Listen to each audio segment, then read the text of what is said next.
Estimados oyentes, soy Sebastián Cruces, un lector de la escritura y también un amante de la historia. Estoy aquí para que leamos juntos y comentemos el Evangelio según San Marcos. En el video anterior que hicimos, nosotros estuvimos leyendo Marcos capítulo 1. Y en este Marcos capítulo 1 vimos nosotros el ministerio de Juan el Bautista, quien preparó el camino del Maestro, quien fue el hombre que anunció la venida del Mesías, la venida de este ser enviado por Dios, de este hombre, hijo de Dios, que venía a bautizar a la gente, no en agua como lo hacía el profeta Juan, sino en el Espíritu Santo. Y anunció mediante la predicación la venida de Cristo, y así se empezó a juntar un grupo de seguidores en torno a Juan, muchos de los cuales también después siguieron a Jesús. Vimos también cómo Jesús se bautizó y cómo vino el Espíritu Santo sobre él. Y vimos también cómo Jesús, una vez que salió del agua bautismal, fue aprobado por Dios, el Hijo amado en el cual tengo complacencia. Y Jesús después de esto inicia su ministerio habiendo pasado por la prueba de la tentación en el desierto. Después Jesús llamó a sus primeros discípulos y empezó a desarrollar una predicación, a expulsar demonios, a sanar enfermos y a demostrar que tenía una autoridad que no era la autoridad que tenían los maestros del judaísmo. Eso lo vimos en el capítulo 1. Hoy día vamos a continuar leyendo el capítulo segundo y viendo cómo Jesús va a seguir haciendo sanidades, llamando más discípulos y empezando a dar algunas enseñanzas que también el Evangelio de Marcos las registra, porque habíamos dicho que Marcos ante todo se enfoca en los actos, en acontecimientos, en hechos de Jesús, pero también contiene algunas enseñanzas y que son importantes de hacer notar. Hoy día vamos a tomar algunas de las enseñanzas de Jesús expresadas en Marcos. Entonces, Marcos capítulo 2, versículo 1, estamos leyendo en la versión internacional. Dice así: unos días después, cuando Jesús entró de nuevo en Capernaum, corrió la voz de que estaba en casa. Se aglomeraron tantos que ya no quedaba gente, que ya no quedaba sitio, perdón, ni siquiera frente a la puerta mientras él les predicaba la palabra. Entonces llegaron 4 hombres que le llevaban un paralítico. Como no podían acercarlo a Jesús por causa de la multitud, quitaron parte del techo encima de donde estaba Jesús. Y luego de hacer una abertura, bajaron la camilla en la que estaba acostado el paralítico. Al ver Jesús la fe de ellos, le dijo al paralítico: hijo, tus pecados quedan perdonados. Veamos este primer cuadro. Estamos en Capernaum, mar de Galilea, posiblemente la casa de Pedro o la casa de alguno de los pescadores que estaban siguiendo a Jesús. En ese lugar, que donde podrían caber aproximadamente unas 50 personas. Estamos hablando que una casa de la época de Jesús, de un pescador del mar de Galilea, según los restos que ha encontrado la arqueología, estaríamos hablando de una casa que podría haber medido unos 6 por 6 metros aproximadamente.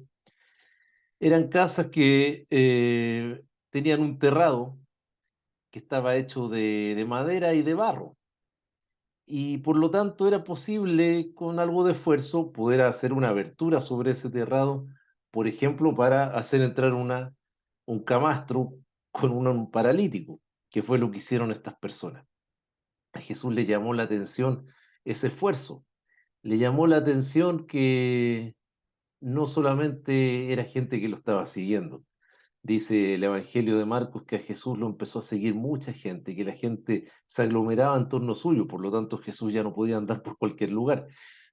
Pero aquí estas personas fueron más lejos e incluso rompieron, perdón, la propiedad ajena para poder entrar a este amigo de ellos, para que el maestro lo tocara.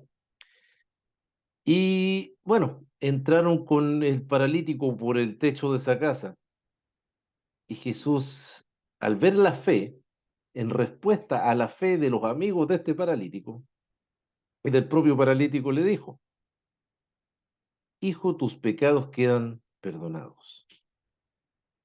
Esto era insólito porque para la religión del Antiguo Testamento, la única manera en que un pecado pudiera ser efectivamente perdonado era que el pecador ofreciera sacrificio en el templo de Jerusalén, que ofreciera sacrificio con los sacerdotes y se ofreciera un animal eh, en muerte sustitutiva, eso eran los sacrificios por el pecador.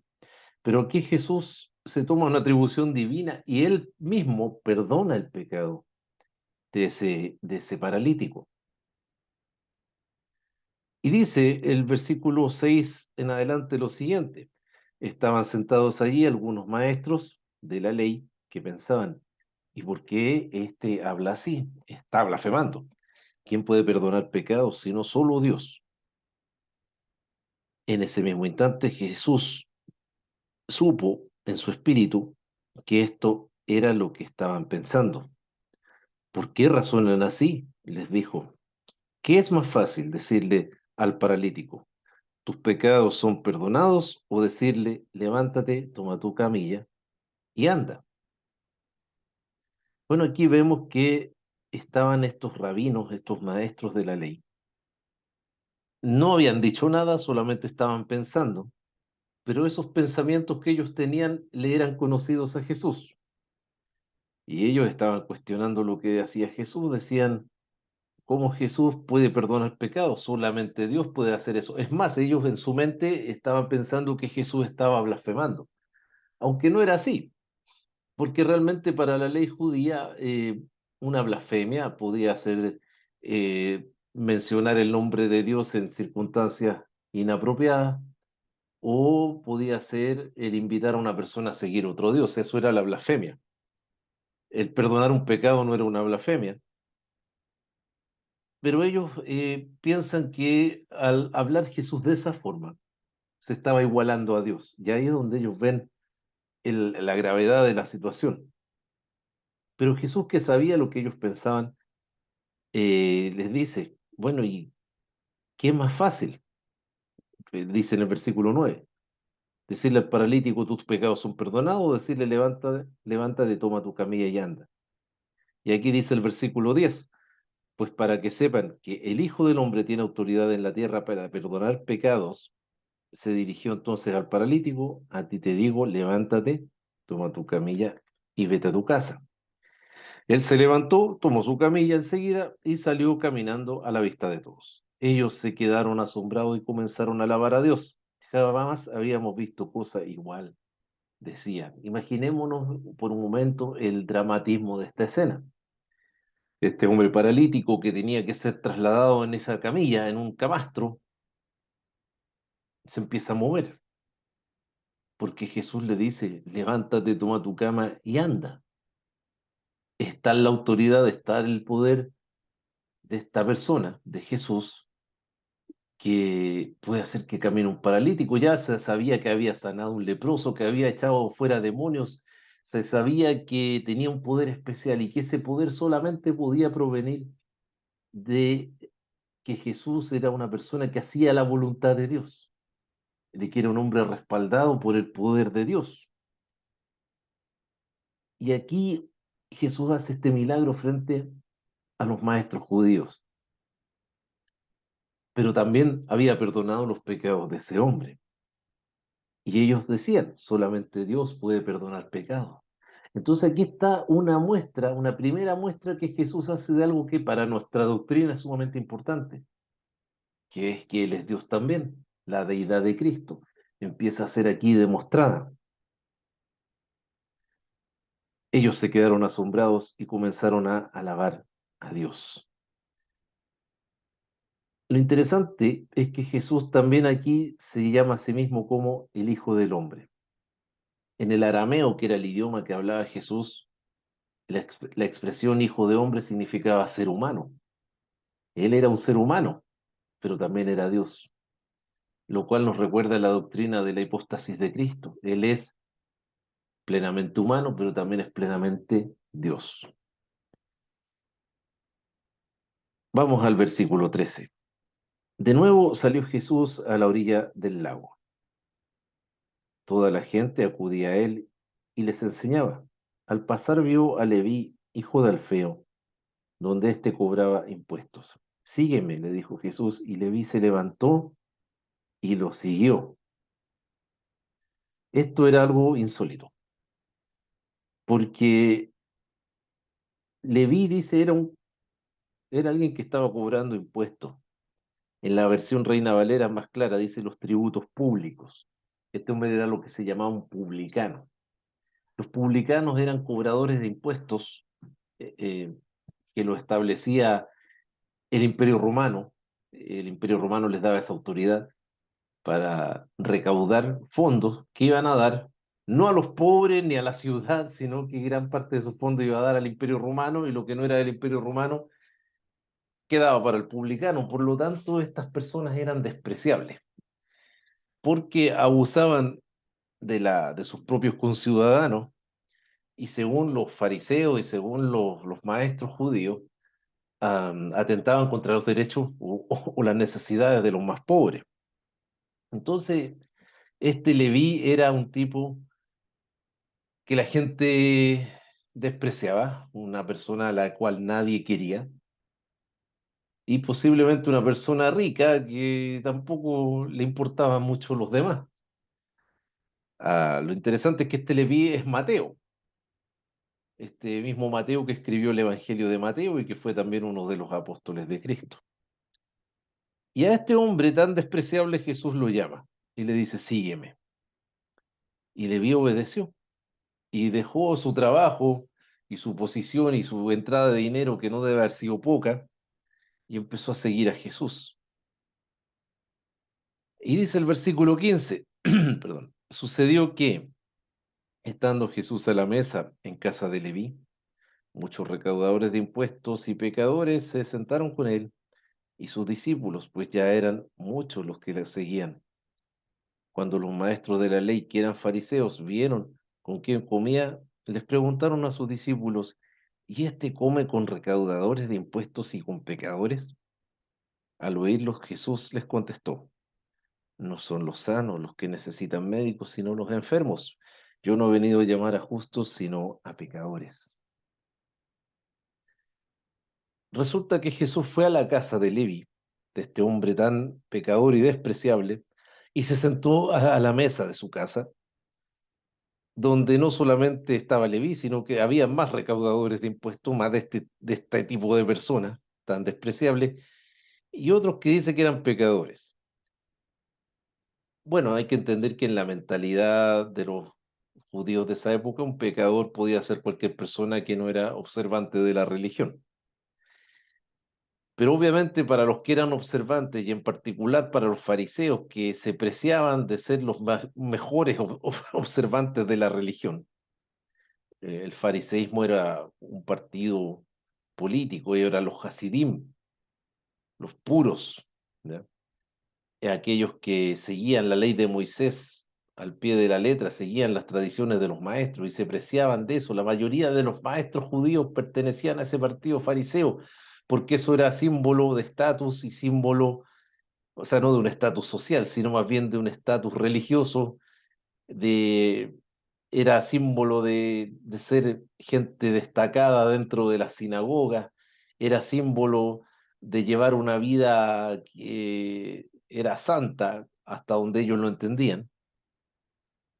Para estas personas, ver ahí sentado a Jesús con los recaudadores de impuestos y pecadores era un escándalo, sobre todo porque Jesús había sido visto haciendo milagros, perdonando pecados y siendo un maestro. Entonces, naturalmente, en el escándalo que se les hizo en su mente, ellos hacen la pregunta, ¿y cómo es posible que comas con recaudadores de impuestos y pecadores? Pero Jesús les da una respuesta que es un poco irónica, porque en el fondo Jesús les dice que Él no vino a los sanos, sino a los enfermos. Y aquí quizás subyacía un cuestionamiento a los propios fariseos. ¿Realmente ustedes piensan que son los pecadores que estaban ahí, los enfermos, y que los fariseos son los sanos? En realidad son todos enfermos, todos lo necesitaban, tanto el fariseo, tanto el maestro judío como el publicano. Todos necesitaban a Jesús, todos necesitaban este perdón de Dios. Y ese es el llamado que hace Jesús, porque Él dice, yo no he venido a llamar a justos, sino a pecadores.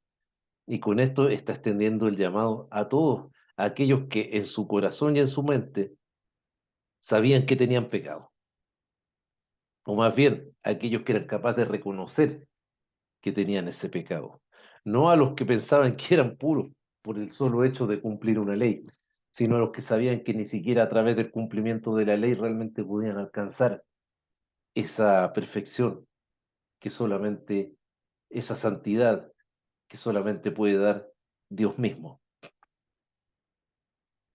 Dice el versículo 18, al ver que los discípulos de Juan y los fariseos ayunaban, algunos se acercaron a Jesús y le preguntaron, ¿cómo es que los discípulos de Juan y de los fariseos ayunan, pero los tuyos no? Esta era una pregunta, no, tal vez honesta. Eh, Jesús estaba ahí comiendo y posiblemente muchos se preguntaron, bueno, pero los discípulos de Juan el Bautista, de ese profeta, y los discípulos de los fariseos no andan comiendo en todos lados, sino que son gente que hace ayunos. En realidad, dentro de lo que era el judaísmo de los tiempos de Jesús, no eran mayores las exigencias de ayuno, excepto en el día de la expiación, que era el día en que ellos tenían que ayunar. Pero posiblemente los fariseos y tal vez los discípulos de Juan el Bautista también fueron agregando más días de ayuno y más necesidad de practicar esto del ayuno para consagrarse. Pero Jesús les hace ver que en realidad su situación es otra. Y ahora vamos a ver la respuesta que les da Jesús. Jesús les contestó, ¿acaso pueden ayunar los invitados del novio mientras él está con ellos? No pueden hacerlo mientras lo tengan con ellos. Pero llegará el día en que se les quitará el novio y ese día sí ayunarán. Jesús les da a entender que no era el momento de ayunar. ¿Por qué no? Porque Él estaba con ellos, Él, que era el Hijo de Dios, está en medio de ellos. Es el momento en que ellos están con el novio, es el momento de celebrar porque Él está sanando sus vidas, Él está presente ahí. Pero llegaría un día en que Él les iba a ser quitado. Al decir esto, Jesús está anunciando por primera vez en el Evangelio de Marcos que su ministerio tenía un final. Llegaría el momento en que Él les sería quitado a sus discípulos, anticipando naturalmente la cruz. Pero Jesús termina dando aquí una ilustración interesante. Dice, nadie remienda un vestido viejo con un retazo de tela nueva. De hacerlo así, el remiendo fruncirá el vestido y la rotura será peor. Ni echa vino nuevo en odres viejos. De hacerlo así, el vino hará reventar los odres y se arruinarán tanto el vino como los odres. Más bien, el vino nuevo se echa en odres nuevos. Los judíos antiguos preparaban su vino no en barriles de madera, sino que en odres de cuero. Ahí ellos fermentaban el caldo, ¿no es cierto?, del jugo de uva para hacer vino. Y era conocido que obviamente una persona que ponía o tomaba un odre viejo que ya se había estirado anteriormente, puesto que ya un vino anterior ya había fermentado ahí, y lo llenaba con un vino o con un jugo de uva que tenía que fermentar. Al fermentar, al producirse el proceso de fermentación, sale gas, ¿no es cierto? Y ese gas va a inflar nuevamente el odre y si el odre es viejo va a reventar. Y Jesús le está dando a entender con esta ilustración, lo mismo de la ropa, que en realidad él, su enseñanza no tenía cabida en la mente de los tradicionalistas, de aquellos que estaban basándose en las tradiciones de la Mishnah que eran las que seguían los fariseos. Los fariseos no solamente seguían la ley en la Torá judía, sino que también ellos respetaban la tradición oral y, por supuesto, las tradiciones de los ancianos y de los escribas y de los rabinos.